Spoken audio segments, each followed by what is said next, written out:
Muito boa tarde, sejam todos bem-vindos a mais um webinar do EducationUSA, a fonte oficial de informações sobre estudos nos Estados Unidos. Meu nome é Fernanda, eu sou orientadora do EducationUSA aqui na PUC Rio. Tenho o prazer de apresentar mais um webinar, dessa vez com os meus colegas da Ohio State University, da Concordia College, Central Washington University, Furman University, University of South Alabama. Eu estou aqui, eu vou ficar quietinha. Vocês fiquem à vontade durante o webinar. Se algum de vocês tiver dificuldade com o idioma inglês e ficar um pouco encabulado de fazer perguntas, fiquem à vontade, podem colocar sua pergunta no chat, eu faço por vocês, só não deixem de perguntar, tá bom? Espero que tenham todos uma ótima session, eu estou aqui para ajudar. Guys, the floor is yours. Please have a wonderful webinar. Thank you, Fernanda. And good afternoon, everybody. Welcome to our presentation today. We're very happy to have you joining us. And as you can see, our topic today about one particular aspect of studying in the United States is writing a successful essay. Our agenda today will be pretty simple. I'll tell you about our process. This is going to be an interactive presentation. And so you'll see on the screen before you, you have the opportunity to go to www.menti.com. So that website again, www.menti.com. You can enter that into your browser and you can enter the code that's listed there, 9098931. Or if you prefer, you can just scan the QR code that's on the screen as well. So either enter the code or scan the code. And when you do, that's going to take us to an interactive slide that will allow you to share your responses with us, and we can then react to that and provide you a little bit more information. So I hope that you'll participate in that interactive part of the presentation today. In just a moment, we'll all introduce ourselves. After our introductions, we'll really dive into talking about the common application and the tips for writing a successful essay. Following that, you'll hear about a 90-second to 2-minute overview from each one of our institutions. We'll each tell you a little bit more about our universities, and then we'd like to open it up for questions. And as Fernanda said, you are welcome to type those questions into the chat. If you're brave enough and you want to unmute yourself to ask a question, that's okay too. And so I'll begin with my introduction. And I am Steve Schaefer. I am here today representing Concordia College in Moorhead, Minnesota.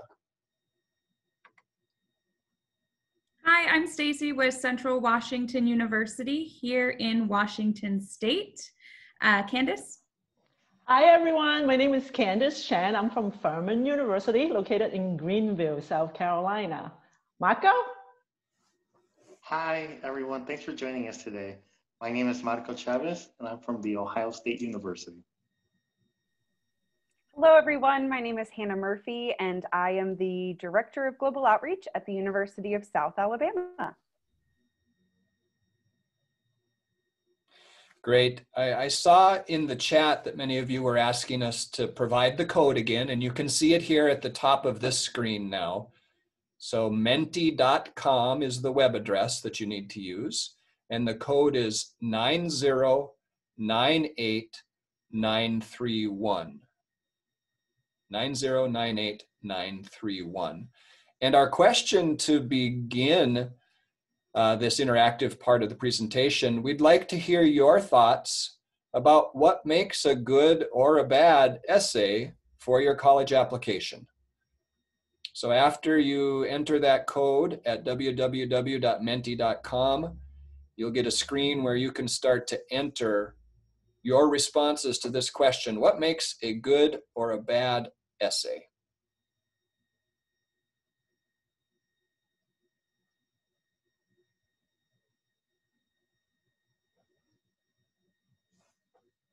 As you answer, we'll start to see some of the responses coming in.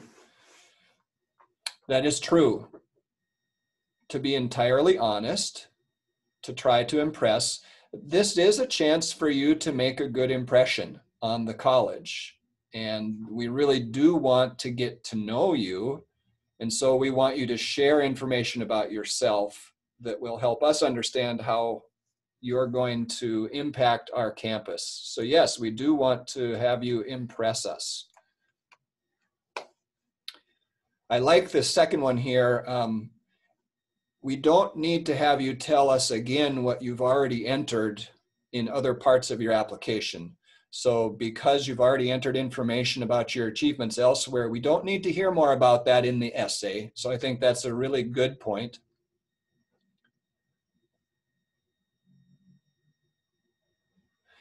Each of the essay questions that you'll have a chance to respond to is a specific prompt. And so it is true. We want you to really think about the response to the prompted question and to be honest, to be yourself, not to try and figure out what we're thinking, but to share your true thoughts about that.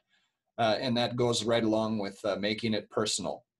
The answer about just being yourself, that's absolutely true. We want to get to know who you are. Just like you want to get to know us as an institution, we want to get to know who you are. And incorporate your passions and your things that you believe strongly into the essay. That's really going to get to help us to know you. I love these answers. You guys are doing very well. Demonstrate your impact on the society and the community. Tremendous. Making it personal. You've all done a great job of thinking about this, and if you follow these tips, you're going to be writing some good essays. Thank you for that. All right, that was a great start. It sounds like everybody's got some really good ideas about what makes a good essay when you're thinking about writing one as part of your university application. So what we're going to take some time to do is go a little bit more in depth about essay writing overall, talking about preparation, some helpful tips for actually writing the essay and going through your editing and proofreading and submitting. So we're going to give you some of our tips from the university side of things. How many of you are super excited about writing a college essay? Everybody? Great. If you're not, we understand that it can be kind of a bit of a stressful time, maybe, if it's something that you're a little worried about, but that's why we want to take time and talk about the preparation phase. Making sure that you really let yourself think about why a university is asking for this essay from you. And regardless of if you're writing a Common App essay or if you're writing a specific or supplemental essay for an institution, everything we talk about today is going to be beneficial in that process. Because you might be writing different types of essays for different institutions, you definitely want to make sure that you're reading all of your instructions and guidelines. Because as you'll hear when talking to US universities, a lot of times the answer to a question might be, it depends, because things are different institution to institution. So topics could be different if you're writing specific supplemental essays. The length and formatting could be different, and the submission guidelines and the deadlines could be different. So we really want to make sure that you're giving yourself enough time to kind of get everything organized so that you're not procrastinating, you're not waiting until the very last minute to try and write an essay, and you're able to really go through the entire writing process start to finish, but that you are doing it in a timeline that'll make sure that you meet all of those different deadlines.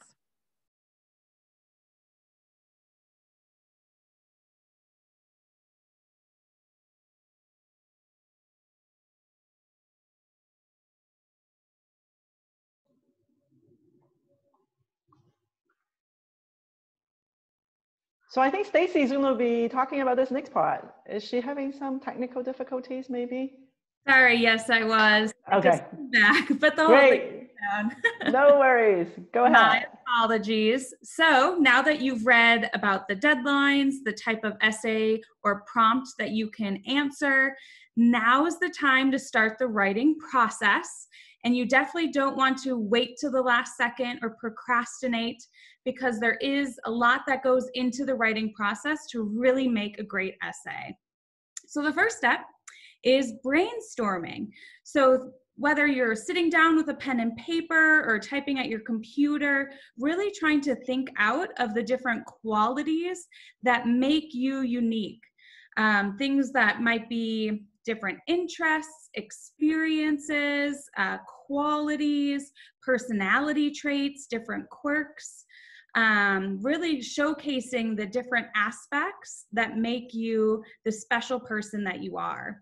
As one of you mentioned during our first Menti, that we want to see things that we can't find in your application, and that's absolutely correct. So the part of the brainstorming process is thinking about those types of areas that we can't find in your application that you really want to highlight to us, that show that yes, you're going to be a great student and a great fit at our institution.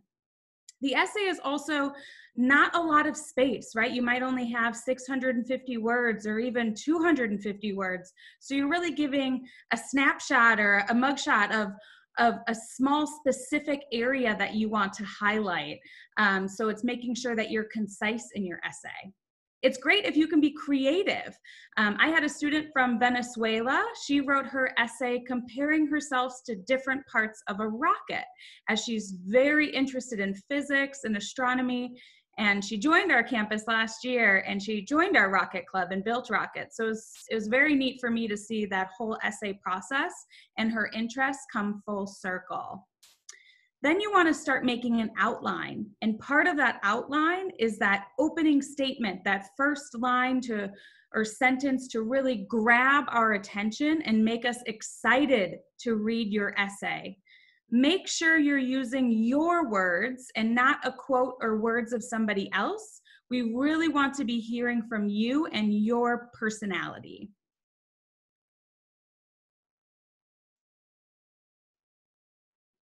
So you have that outline, and then you can begin with your first draft. So getting all of your thoughts and ideas to tell that one story or one experience, and then pass it along to people you trust for feedback. It could be a parent, a teacher, maybe a mentor, somebody at your church, or a coach, or even close friends or an older sibling.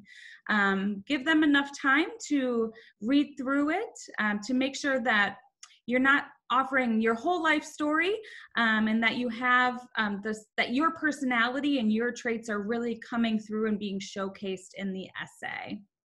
It's okay to take a break. I know I hit roadblocks, or at times where I'm like, I can't look at my screen anymore. So it's okay to walk away, come back fresh on a Monday or a Tuesday, and start again and keep going. And many of you mentioned in the beginning through that Menti to really be yourself, and absolutely, that's one of the strongest recommendations, is to really be yourself. If you're a funny person and you want to write a funny essay, great, we love funny essays. So really showcase that of your individual qualities and your personality. And then finally, write your final draft. So now that you have your final draft, should you just go ahead and click submit? Not yet, right? You wanted to double check on everything. You wanted to proofread, you wanted to check your spelling. And spelling check is pretty easy these days, right? You can just hit spell check, but just make sure you catch those things, such as you, your. Sometimes, spell check doesn't really catch those. And punctuation is also very important, right? You don't really want a sentence to just keep running without punctuation. So make sure that, you remember to put those in there. Kind of like, this little picture here. We don't really want to eat grandma. We wanted to have dinner with grandma, right? And another big thing is, depending on the essay you're writing, if you are using a university name, make sure you spell the university name right. I'm at Furman. I'm not at Fordman, which I have gotten in essays before. So Furman actually asked for a supplemental essay. It's very specific to Furman. When you're using this university's name, make sure you actually spell check them. Make sure that you have the right name, because we catch those things. And when those things are incorrect, Sometimes, I actually rate students' essay. You may not get as high as a point, when I'm actually going through those things. And then the most important thing is don't forget to click submit. If you don't click the submit button, I won't have it. I won't be able to look at it. A lot of times students will email me and be like, hey, I sent it to you. And I'm just like, no, I don't think we have gotten it yet because you forgot to click the submit button. And Marco, off to you. So Candace mentioned that you definitely don't want to include the wrong university name. And that can be especially difficult when you're supposed to write like a essay that's coming from you, right? But it's super difficult now when you're doing one essay for many universities. That's what the Common Application is. How many of you have heard of the Common Application? Okay, some of you? Yeah, so it's one application to apply for many universities at the undergraduate level. And so with the Common Application, you're gonna get a chance to write one essay and submit that one essay to all the universities that you applied to.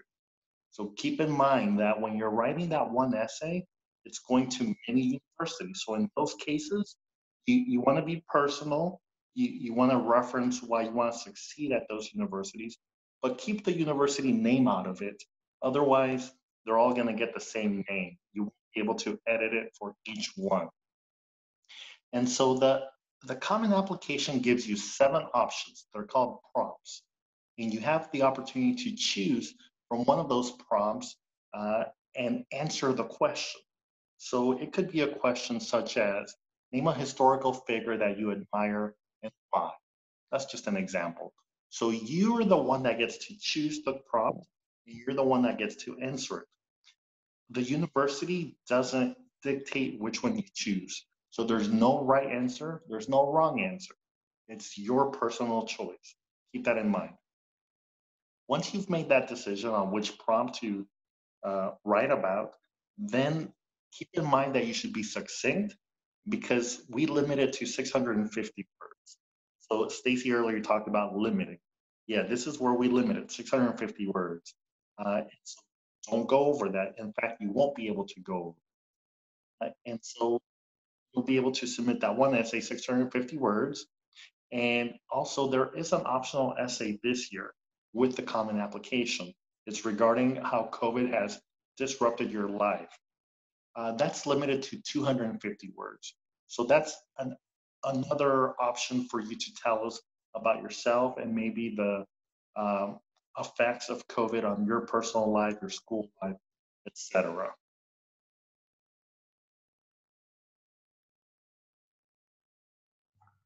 So now we would like you guys to actually join us with Menti again. So we can go to menti.com and you should probably already have this pull up.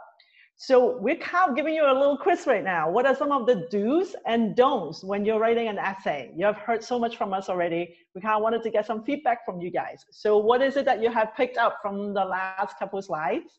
What are some of the things that you should do and some of the things that you shouldn't do when you're writing an essay? So once again, if you guys go to menti.com and then enter the code, or if you already have it pulled up, you can just write in the do's and don'ts.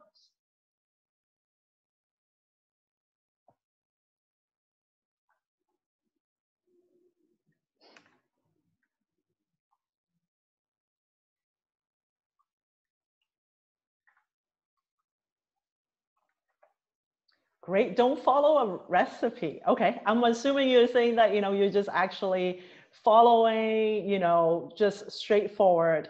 Yes, you should actually be creative, right? You should write something that is unique to you. That's great.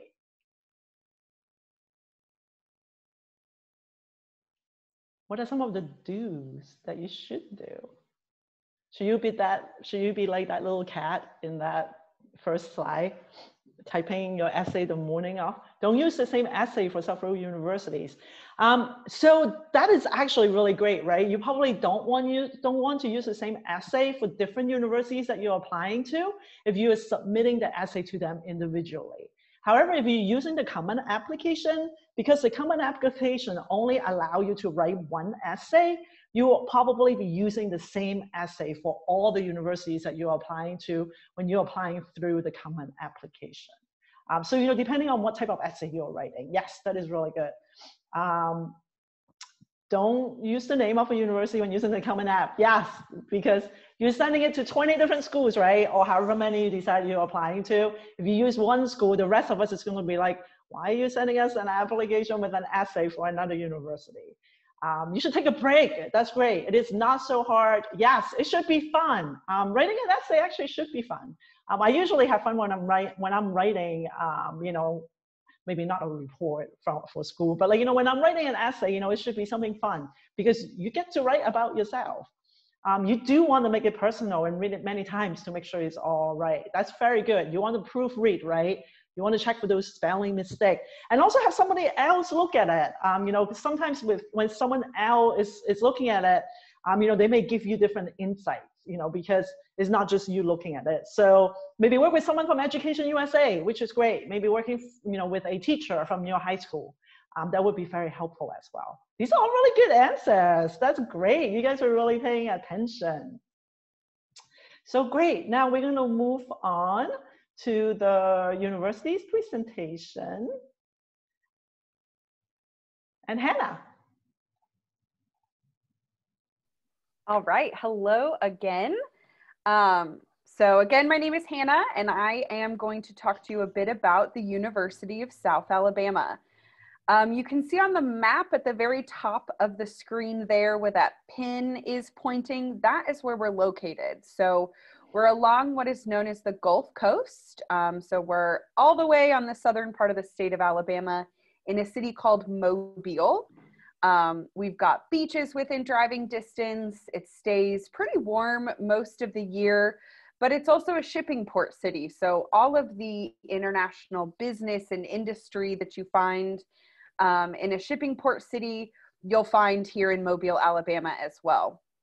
The University of South Alabama, we're a medium-sized public institution, and we have about 14,000 students from over 60 different countries. We have 100 different degree programs at the undergraduate, master's, and doctoral levels. And we're a high-level research institution with about 18 research centers on our campus in a variety of different academic areas. So that could be public policy, entrepreneurship, coastal weather, marine sciences. We also have 200 student groups you can join, but your average class size is still going to be about 22 students. So you still get that opportunity to really get to know your classmates as well as your professors. And our most popular programs are engineering, computer science, business, and healthcare. But no matter what you study, there is a real emphasis on bringing the real world into the classroom and providing students with hands-on experiences. So that could be working in the human patient simulation lab for our health sciences, competing in cybersecurity competitions, conducting research at our Dauphin Island Sea Lab, maybe an internship with NASA's Jet Propulsion Lab, or we have a student-run investment fund in our College of Business. So a lot of opportunities for students to gain that hands-on experience while they're studying. Our campus is about 5 square kilometers. So it's green and there's lots of open space and walking trails. And we mentioned the Common App earlier. You can apply to the University of South Alabama using the Common App, or we have an application on our website. We are SAT optional, so you do not have to submit SAT scores, and we do not require essays or letters of recommendation for undergraduates. At the graduate level, it's going to be a bit different. But we do have funding opportunities available as well. So we have academic scholarships, music scholarships, athletic scholarships, and then we're part of the You Are Welcome Here scholarship campaign. And then for graduate students, we do have some graduate assistantships available. And I am going to pass it off to the next university. Thank you.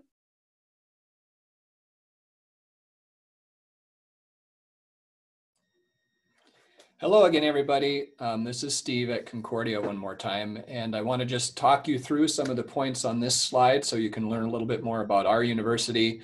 Of course, you can go to concordiacollege.edu and dig in and learn even more. Concordia is located in the central part of the United States. I think that's one of the cool things about today's presentation is you're getting to know universities from all over the country. You can see in the little map there, we are in the northern part of the United States. The lines on the map show you the cities from which you can have direct flights to Fargo and Moorhead. We like to show that because a lot of times people think of the Midwest as kind of the middle of nowhere, but really it's pretty easy to get here. And that's something that our office helps to coordinate for our international students. And in fact, we'll meet you at the airport and make sure you have a ride to campus. Moorhead, Minnesota, Fargo, North Dakota, the cities where we're located, has a population of about 250,000 people. So it's a mid-size US city. Like you heard from Hannah, a lot of really good opportunities for hands-on learning, both on campus, where we have a significant program of undergraduate research, as well as for internships in the community. Concordia is a private liberal arts college. The college is organized into 3 different schools. We have the Offutt School of Business, the School of Health Professions, and the School of Arts and Sciences. And from those 3 schools, students can choose over 120 different areas of study. International students on our campus represent about 5% of our enrollment currently, with nearly 100 international students from about 33 countries on our campus. It's very easy with our curriculum to take courses from any of those 3 schools and to graduate with 2 majors and even a minor or 2 to support that. So there's a lot of ways that you can personalize your education. Also, like Hannah said about the idea of learning and doing and combining practical opportunities with your theoretical knowledge, Concordia talks about that in the context of pivotal experience in applied knowledge, or PEAK. And students are required to complete 2 of those PEAK opportunities as part of their graduation requirements. You do so in the context of average class size 18 students, student to faculty ratio of 13:1. So a lot of help from your mentors on campus, your professors, your faculty members to guide you through to completing your degree. And for those students who are finishing at Concordia, you can see the success rates of our students being employed or going on to graduate school at 93%. So we really work hard to make sure you're ready for those next steps. Concordia is a member of the Common App, and we are glad to help you through that process. We offer a number of scholarships to help make Concordia an affordable option. Thank you.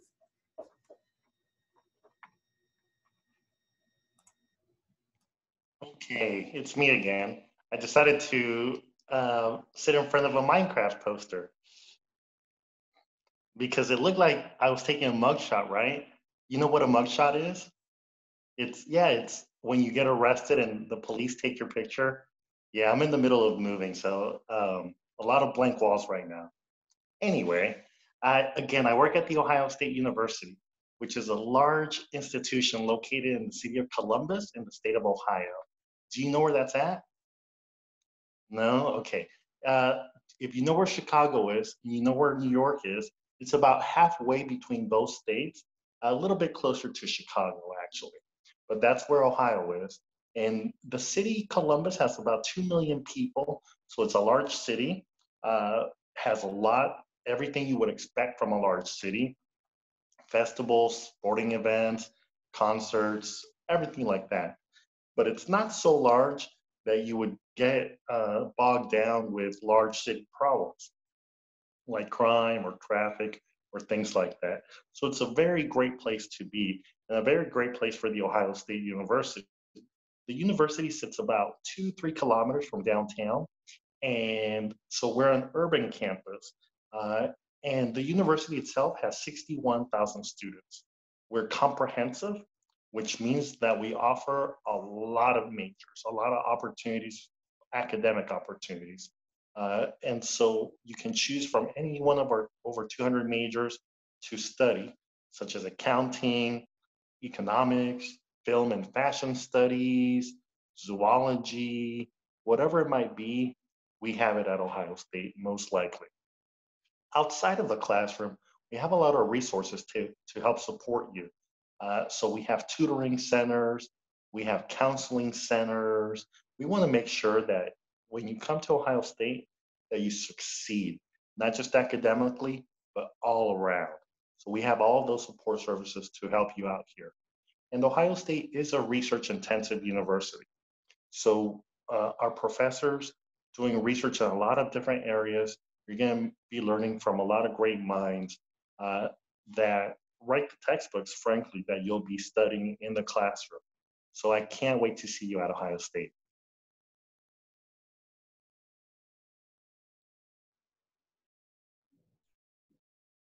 So now we're going to travel from Ohio all the way over to the west coast of the United States.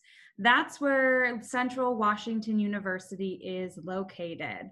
So we are in the Pacific Northwest. We border Canada as well as the Pacific Ocean. You can see in the map here in the center of the screen, we're the highlighted green state up there. Central Washington University is a public university. We have just over 12,000 total students.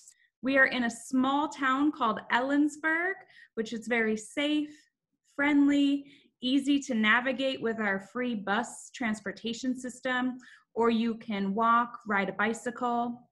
We're at the base of the Cascade Mountains, so we have a beautiful mountainous backdrop. Lots of opportunities for outdoor adventures, whether it's camping, hiking, fishing, rafting, and then even some skiing or snowboarding in the winter if you want to try something new, as I don't think it snows down there in Brazil. Central Washington is about an hour and a half by car from the city of Seattle. Seattle is the largest city in our state. Some of you may be familiar as it is home to companies such as Microsoft, Amazon, and Starbucks. So great technology hub of a city, lots of opportunities for internships or work opportunities once you graduate, as well as for weekend adventures. So if you're craving a big city weekend time or a sporting event or museums, it's close enough to access during your breaks or weekend time. We have over 135 different areas of study, whether it's business, film, accounting, even primate behavior, computer science, fashion design. There's probably a major for you here at Central. All of our classes are small. The average class size is only about 25 students, and the largest class is only 40 students. So that means you get to know your professors, your faculty, work with your classmates on group research or projects, and really build those connections and your network. We have great scholarship opportunities specifically for students like you, our international students. They are up to 50% reduction in tuition and fees. They're automatically awarded at the time of acceptance, and they're renewed every year as long as you maintain your grades. We also do not require the SAT or ACT exam scores for our application. Thank you.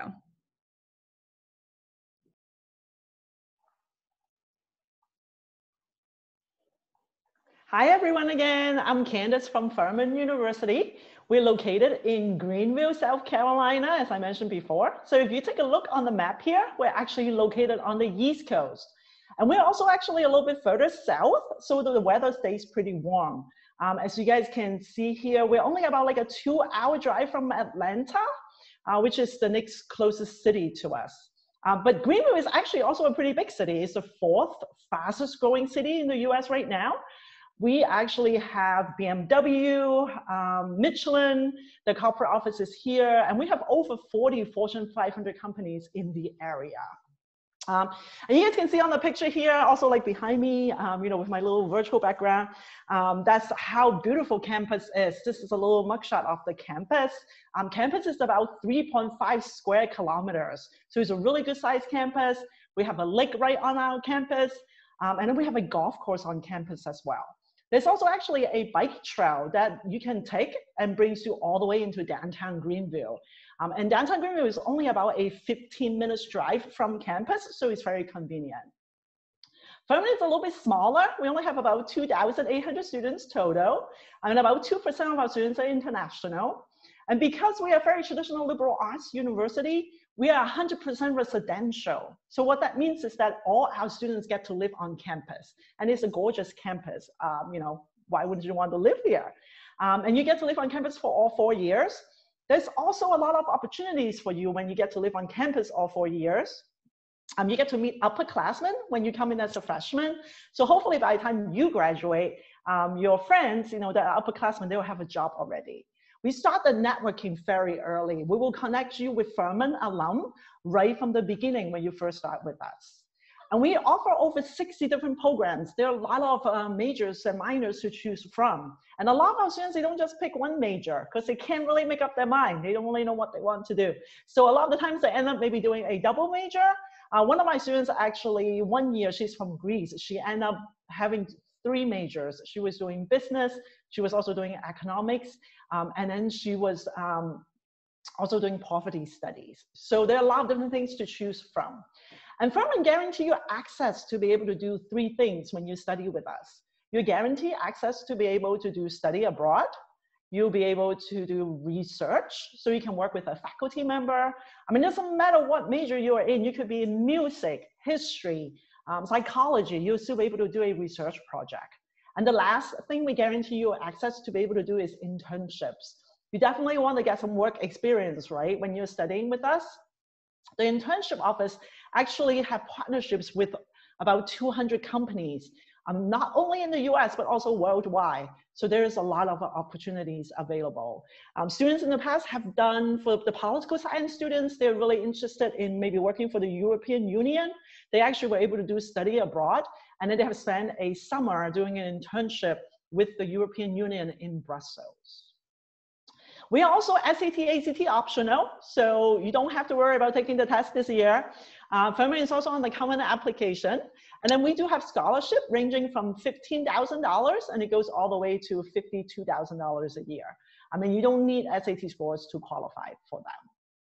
And with that, I am going to go to questions. You guys can type in your questions, any questions you may have, either in the Q&A in Zoom, or you can once again use Menti, and then we'll be able to see your questions on here. You can ask us any questions either about the essay or the common application or applying to our institution. So we'll wait for you guys to type in your questions.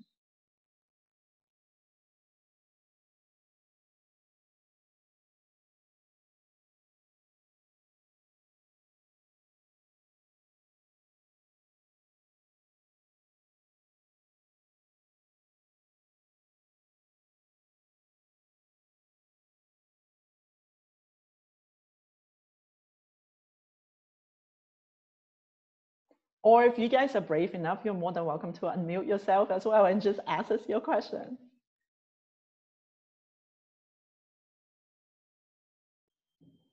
You can always type them in Portuguese because our wonderful EducationUSA advisors will help translate. So if you get shy that way as well, feel free to use Portuguese. So the first question here, do you think that GPA is taken very seriously in applications? Stacy, do you want to take this one? Yeah, I'd love to. So it's absolutely going to depend on the university you're applying to. Some universities may have minimum requirements for GPAs, so they may not look at your application unless you meet that requirement. Or other universities may be using a holistic approach, which means that they will look at your grades, your GPA, but also look at your essay, recommendation letters, activities. So it won't play just one part in your application, it's just one component of your application. So it's as you're doing your research with universities, make sure you talk to representatives like us or check the website to see what the GPA average is or if there's minimums required. Great. Is it important or interesting to mention things related to the university we're applying to for our essay? Example, a lecture we watched taught by a professor we're excited to study with. Marco, you want to take this one? Sure thing, I'd be happy to. So is it important, interesting to mention things related to the university? Remember, if you're applying, if that essay goes directly to that university, then yeah, by all means, mention things that you can relate to at that university, especially if it's something like a lecture, right? But if it's a common app service that you're using, where one essay is going to a whole bunch of universities, then you probably shouldn't. Because assuming you only watched that one essay or that one lecture at one institution, you don't want to tell other institutions that you did that. So if it's going directly to them, definitely let them know why you're interested, if it's something like a lecture that you saw online or in person or something. Great, thanks, Marco. So what about work on campus? It's easy to get an assistantship. Hannah, you want to take this next one? Yeah, absolutely. So working on campus, whether you're an undergraduate student or graduate student, you can work up to 20 hours a week on campus while you're studying. And at a lot of institutions, I know at South Alabama, we do this once at the beginning of a semester. And I'm sure most, if not all of the institutions here with me today do the same, where it's a type of on-campus job fair. And so at the very beginning of the semester, you can go and find out what kinds of different jobs are hiring student workers on campus. So maybe that's working in an office, maybe it's working at the library or the recreation center or one of the coffee shops or something like that. So you'll be able to find out who is hiring students, learn about the job duties and, you know, all of those kinds of details, and then apply oftentimes right during that on-campus job fair. So that's one part about working on campus. An assistantship, if you're talking about graduate level funding, is different. So you're going to be applying to the department, oftentimes the department that you're studying with, in a graduate assistantship, and that's generally going to be a competitive process. So if you are interested in talking more specifically about graduate assistantships, we can definitely do that. My contact information will be at the end. Great, thanks, Hannah. And there's a question in the chat. Can you share an essay that stood out to you? Steve, you want to take this one? Yeah, I will talk about this one. You know, I think there are a lot of essays that come to mind for me, but some that stand out in particular are stories that students have talked about, maybe a formative experience that they've had early in their life, and then connected that through to how they've continued to learn from that experience. And so whether that be something that they experienced in school, it maybe was part of an athletic team that they had been associated with. It could have been something outside of school, but it made an impact on them. And then they tied that together with how it impacted their learning, how it impacted the way they set goals for themselves. And in many cases, then what they've done is they've tied that together to share how they've accomplished some of those goals. And several essays that I've read over time, it's kind of a formula that has worked well. It talks about how thoughtful the students are, how they've reflected on these experiences and how it's influenced them to this point in their life, and then also projects forward to how they anticipate that influencing them in their college experience. Great, thanks, Steve. And then it can actually be outside of the box too. Some of the ones I actually remember the most, because I mean, you guys are just writing one essay, right? We're reading quite a few of them. I remember one student actually wrote about anime, and I actually happen to love anime. So he kind of uses like, you know, the anime character and then like use that to describe himself. So I kind of like remember those essays. Sometimes that's a little bit out of the box. And, you know, as Stacey mentioned, it could be funny if you are, only if you are funny. So that's the next one. Just go ahead, Hannah. Quick, yes. I think the a really important thing to remember when you're thinking about essays and what to write is that it's really, really more about you and your experiences and your background, and that there is no one right thing to write about or no one right thing to do to, you know, impress whoever's reading your essay. It's much more about you and how you come across in the essay and being able to share kind of these different things that you're bringing. Yeah, very good. Thanks, Hannah, for adding to that. And just always remember, don't try to write what you think we want to see. That comes across. So this next one, is it good to quote phrases from famous authors? Stacy, why don't you take this one? Sure, I'd love to. Yes, I don't want to steer people away from using quotes, especially if you're writing an essay on your love of reading and literature and maybe how it inspired you. So I think it's a good idea based on the type of essay that you're writing. Having too many quotes, starting with a quote, using other people's language and ideas, that takes away from all of the space to talk about you, right? Because otherwise we're just learning about cool words that that famous author or that person said instead of hearing your words. So yes, it's okay, but in certain areas, so you use quotes with caution.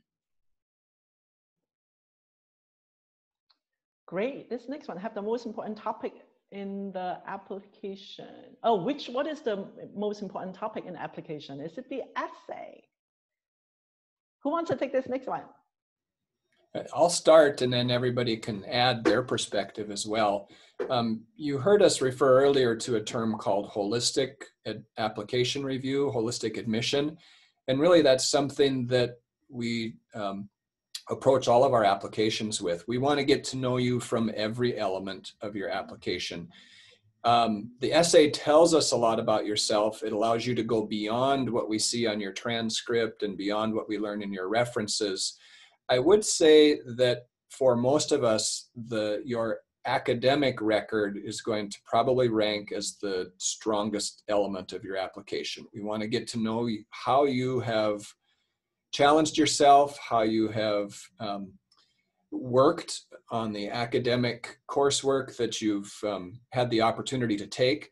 And then with that as really kind of a foundation, all the other parts of the application add to that. And your essay then is a way to kind of personalize that piece. What would my colleagues add to that? I think that is a great answer, Steve. You know, and really we don't look at just one thing. We look at a lot of different things. You know, if you have an amazing essay and you're failing all your classes, you're probably not going to get accepted. So, you know, we look at everything. You know, definitely do write a good essay, you know, because that's a big part of the application. I kind of feel like, especially a little bit with this year, with everything that's happening, an essay is going to be a good place where you can actually really tell us more about you. So, great. A letters of recommendation and exclusionary requirement. Hannah, you want to take this next one? Sure. So kind of like we've talked about, that's going to depend. So some institutions may require letters of recommendation, some institutions might not. And so it's really going to depend on the institution that you're applying for and what they're asking for as part of your admissions. If it's a holistic review like what Steve and Candace were just talking about, and they require an essay and letters of recommendation, then it's all going to be coming together to kind of form this whole picture, or like a whole picture of the applicant.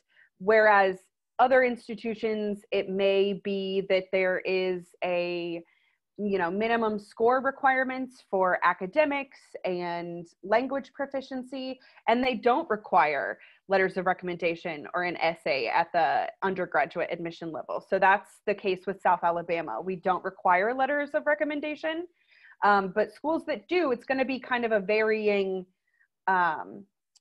level of input, I guess you could say, in the application. But the reason they're asking for those is they want to hear from people who can speak to your abilities or your leadership skills or your academics or things like that. So I don't know that I would focus on just one piece of a holistic review, because a holistic review really is trying to get this overall picture and using multiple pieces of information to understand an applicant.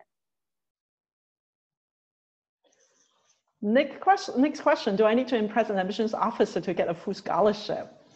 That is a great question. Marco, you want to take this one? The answer to that question is yes and no. It's admissions people that read your applications and that read your essays and all of that. So in one sense, on the one hand, you do need to impress us with your grades, like Steve said, with your extracurricular, co-curricular, with your essay, those sorts of things. So your application should be top-notch on the one hand. On the other hand, a lot of us set minimum requirements for scholarships, and there are certain criteria as well. So you might be the #1 student in the world, but if you don't meet the criteria for a specific scholarship, you won't get it. So keep that in mind as you're researching scholarships and researching universities. Look at what the criteria are for those scholarships. It might be based on citizenship. It might be based on other attributes, a certain GPA or something else. So keep that in mind. You need to meet the criteria, but above that, you should also submit a stellar essay and impress us. Great, thanks, Marco. Is the TOEFL results used as a fact for accepting or not the student? For example, if you didn't take the score required, would you still have a chance to be accepted? So I'll actually take this one. That really depends, once again, on the university. Universities have different TOEFL scores requirements. We have different minimal. Sometimes if I have, a firm in the minimum score we look for is around 85. So if I have a student applying, they're doing really well, they score an 84 on the TOEFL, am I going to say no? Probably not. But if I have a student that is applying and they only score 60, they're probably not going to get accepted. So that's a great question for you to ask the admission representative once again. Once you take your TOEFL, if you know that, you're not really quite meeting what their minimum requirement is, find out from them, how far are you? Sometimes university may have English as a second language programs. So you may be actually still be accepted to the university conditionally, pending that you complete these classes, before you actually start the academic classes. So you may still be able to get accepted even though you may not meet the university's minimum TOEFL scores. Do you guys have anything to add to that? Okay, great. I'll just add briefly that in this one, actually, the next question is perfect, Duolingo. A lot of us accept a variety of different tests to demonstrate English proficiency. And whether it's Duolingo, TOEFL, IELTS, I think all of us here on the presentation today are test optional for the ACT or the SAT, but I'll speak for Concordia. If a student has taken that, it's not required for admission, but it's another way of meeting English proficiency depending on your scores in the English portion of that exam. So there's a variety of ways of doing it. I'll just emphasize again what Candace said. Each institution has its own set of English proficiency requirements, and most of us have multiple ways that you can satisfy that requirement. Yeah, some of us also take Cambridge English as well, because I know some of you guys like to take that test in Brazil. And then who here accept Duolingo? Furman is one of them, Central Washington. Oh, everybody! So we can apply to all of us using the Duolingo exam, which is great. Okay, thank you for the Zoom meeting. Is there a college in this meeting that offers need-based or full-ride scholarships? So I think that is a great question to ask us individually. Unless do we have enough time still? I think we have a couple minutes left. You are going to be finding it pretty challenging to find university that provide a full ride scholarship. Who here offers a full ride? Anybody? No, okay.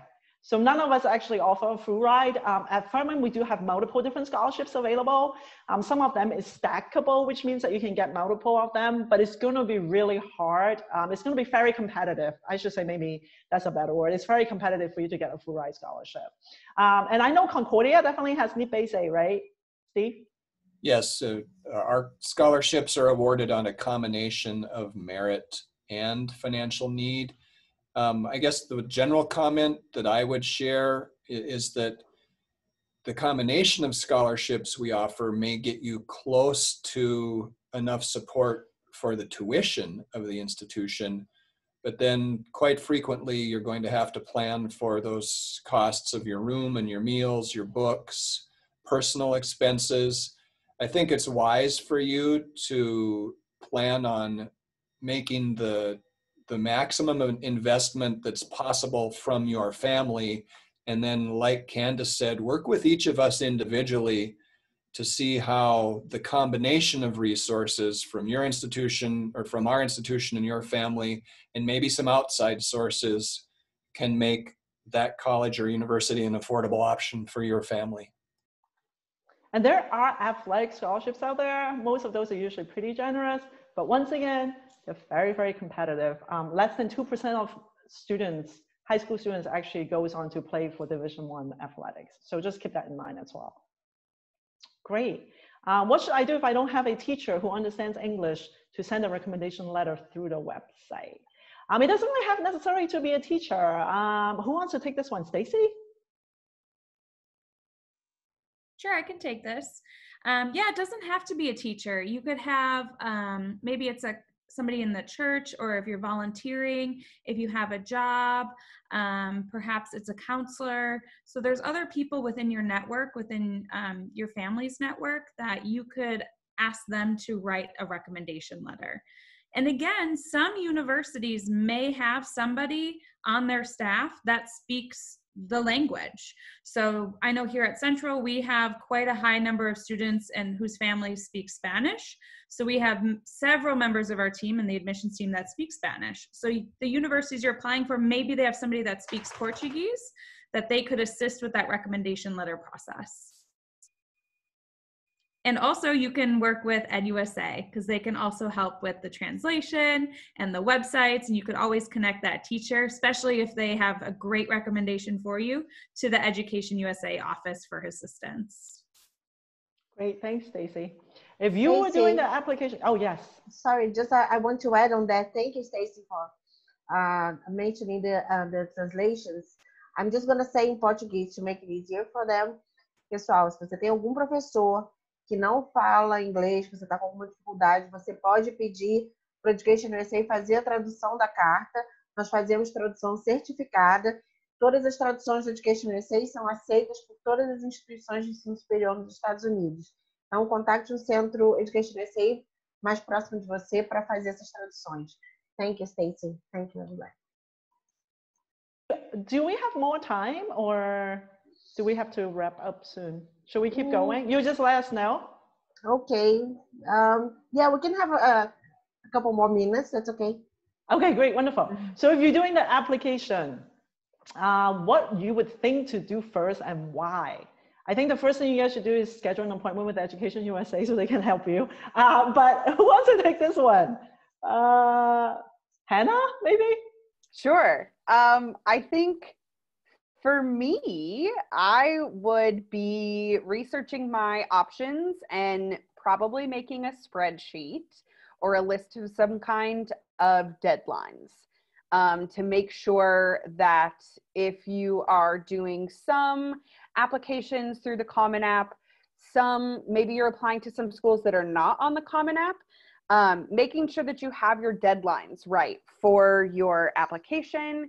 If there is a specific like priority deadline for scholarships, if there are deadlines for submitting documents, all those different kinds of things, because you really don't want to have, missing a deadline is not a reason you want to have for missing out on an opportunity. So for me, that's what I would be doing first, is really kind of planning it out, making sure that I know my timeline and I have my research on my different universities all together so I can start working on putting together the materials that are required for those different applications.